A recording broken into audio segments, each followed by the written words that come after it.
1000 microcoulomb के विपरीत प्रकृति वाले वैद्युत आवेश परस्पर 2 मीटर दूरी पर स्थित है। तो विपरीत प्रकृति के आवेश है, मतलब ये धनावेश होगा तो ये ऋणावेश होगा, है ना। और इन दोनों आवेशों के बीच की दूरी 2 मीटर दे रहा है। इनको मिलाने वाली रेखा के मध्य बिंदु पर तथा दोनों आवेशों से समान दूरी 4 मीटर पर उत्पन्न वैद्युत क्षेत्रों का परिकलन कीजिए। चित्र की सहायता से परिणामी क्षेत्र की दिशा दिखाइए। तो पहले में मिलाने वाली रेखा के मध्य बिंदु पर, मान लो बिंदु ए पर 1000 माइक्रोकुलाम का धनावेश स्थित है, बिंदु बी पर -1000 माइक्रोकुलाम का ऋणावेश स्थित है ना, ये ऋणावेश है, धनावेश है। और बिंदु सी पर ये मध्य बिंदु है, यानी ए से सी की दूरी 1 मीटर होगी, क्योंकि ये दूरी पूरी 2 मीटर दी गई है। और बी से सी की दूरी भी 1 मीटर होगी। ठीक है। तो मध्य बिंदु सी पर हमें वैद्युत क्षेत्र की तीव्रता ज्ञात करनी है। तो 1000 माइक्रोकुलाम आवेश के कारण बिंदु सी पर वैद्युत क्षेत्र की तीव्रता, तो बिंदु ए पर माना तो ये हो जाएगा ई ए। तो वैद्युत क्षेत्र तीव्रता का सूत्र क्या होता है? 1/4 पाई एप्सिलॉन 0 Q/r²। ठीक। क्यू का मान हमको 1000 माइक्रोकुलाम दे रहा है ना। तो 1000 को लिख सकते 10⁻³ और माइक्रोकुलाम को जब कुलाम में चेंज करें 10⁻⁻6 गुणा कर देंगे, क्योंकि 1 माइक्रोकुलाम बराबर 10⁻⁻6 कुलाम होता है। आधार समान है, गुणा में घातें जोड़ेंगी तो 3 में -6 जोड़ें तो -3 बचेगा, ये कुलाम हो जाएगा। यानी इसका मान कितना है? 10⁻³ कुलाम है। इसको हल कर लिया जब, तो मान रख देते हैं 1/4 पाई एप्सिलॉन 0 का मान 9 × 10⁻⁹ न्यूटन मीटर स्क्वायर प्रति कूलम स्क्वायर। क्यू का मान है 10⁻³ और बीच की दूरी 1 है, ए से सी तक की दूरी 1, 1 का वर्ग हो गया। अब दिशा धनावेश के कारण इसको मिलाने वाली रेखा पर धनावेश से दूर होती है ना। तो वैद्युत क्षेत्र की तीव्रता क्या होती है? धनावेश के कारण धनावेश से दूर, तो क्या हो जाएगी? ये ए से सी की ओर हो जाएगी, ई ए लिख दिया इसको। तो ए से सी की ओर तो कितना हो जाएगा? 1 का वर्ग 1, भाग देंगे वही रहेगा, तो 9 × 10⁻⁹ में और -3 है तो बचेगा 6। ठीक है।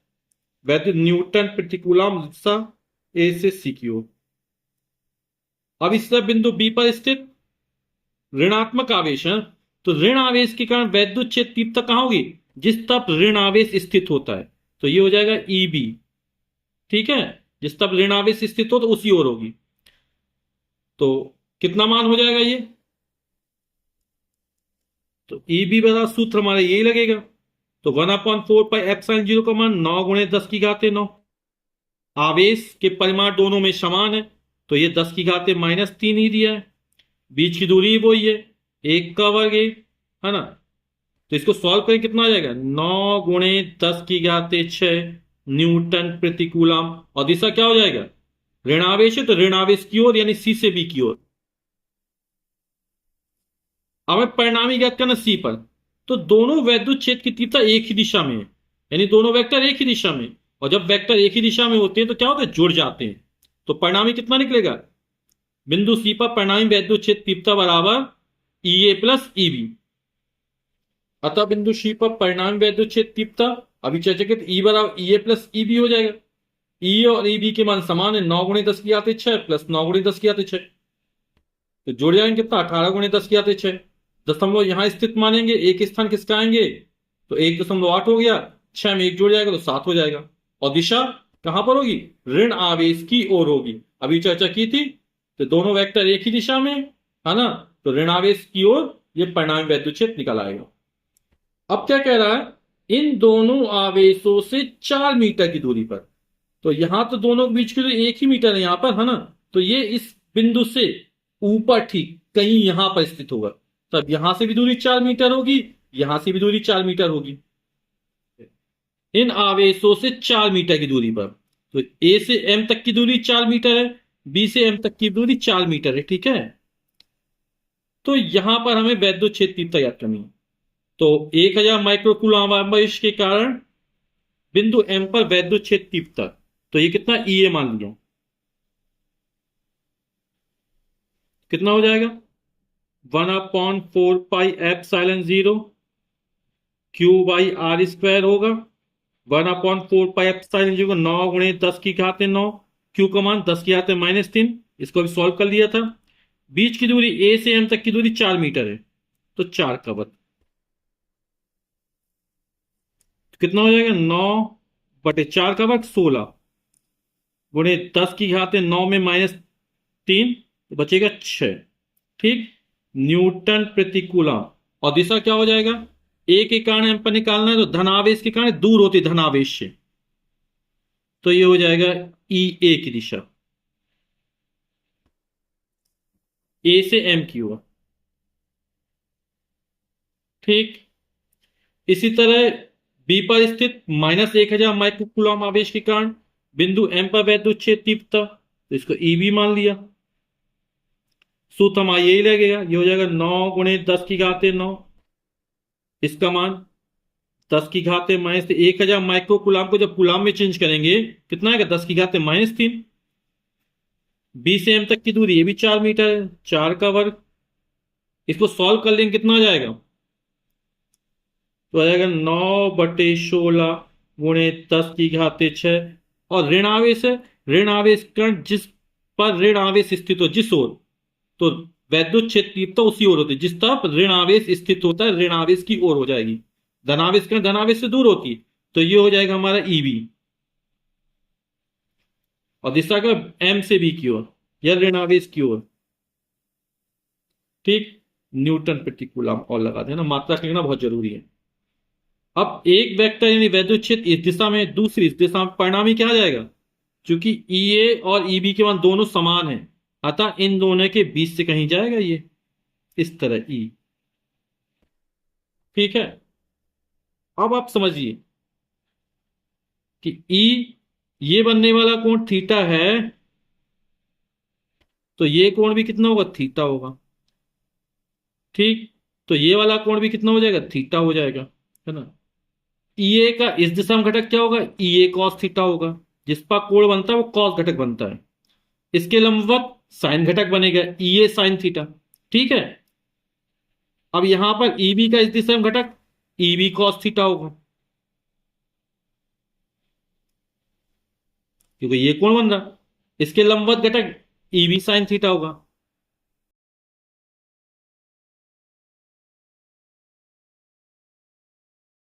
तो ई ए और ई बी दोनों के मान समान है, साइन थीटा भी समान हो गया, तो विपरीत दिशा में वेक्टर घट जाएंगे, तो ये निरस्त हो जाएंगे, है ना। ये दोनों एक ही दिशा में तो जुड़ जाएंगे। तो बिंदु एम पर जो यहां से 4 मीटर की दूरी, परिणामी क्षेत्र क्या निकलेगा? E A cos theta plus E B cos theta निकल आएगा। ठीक, ये दोनों क्या जुड़ जाएंगे। अतः बिंदु एम पर परिणामी क्षेत्र की तीव्रता ई बराबर E A cos theta plus E B cos theta. E A और ई बी के मान बराबर हैं, तो यहां भी ई ए लिख देंगे, तो ई A cos theta plus E A cos theta हो जाएगा, यानी 2 ई ए कॉस थीटा हो जाएगा। ठीक, आप डायरेक्ट सूत्र भी लगा सकते हैं परिणामिक। ई बराबर होता है √ई ए² plus E B square plus 2 times of E A E B cos theta. ठीक है, गुणा भाग उससे ज्यादा हो जाता है, इसके लिए इससे निकाल दिया। तो 2 ई ए का मान कितना है? 9/16 गुणे 10⁻6। अब कॉस थीटा निकालना है। हमने क्या किया? यहां से लंब खींच दिया, ये, क्योंकि ये भुजाएं बराबर तो बिल्कुल मध्य बिंदु पर आएगा। तो ये पूरी दूरी 2 मीटर है, तो ये दूरी बचेगी 1 मीटर। ठीक है, और यहां से ये दूरी है 4 मीटर। तो ये कोण कॉस थीटा आधार, तो ये समकोण बन रहा हमारा। यहां पर ये वाला कोण क्या? समकोण है। तो समकोण त्रिभुज में, है ना, कॉस थीटा निकालेंगे जब, आधार यानी ये हो जाएगा, ये बिंदु सी मान लिया, तो ए सी आधार हो जाएगा और कर्ण हो जाएगा ए एम। तो ए सी का मान 1 मीटर है और कर्ण का मान 4 मीटर है। Cos theta A C upon A M, A C का मान 1 मीटर है, ए एम का मान 4 मीटर है, तो 1/4 निकल आए। तो यहां पे रख देंगे 1/4। 2 1 कम 2, 2 दूनी 4, है ना, 2 बचा, 16 दूनी 32 हो जाएगा, ऊपर बचेंगे 9, तो 9/32 गुणे 10⁻6। और परिणामी क्षेत्र तीव्रता की दिशा क्या होगी? ए बी के समांतर, है ना, और किस ओर, ऋण आवेश की ओर जाएगी। परिणामी वैद्युत इस दिशा में यानी ऋण आवेश की ओर है, और इन दोनों को मिलाने वाली रेखा के समांतर है। ये जो परिणामी क्षेत्र निकलेगा क्या होगा, ए बी के समांतर निकलेगा। न्यूटन प्रति कूलम।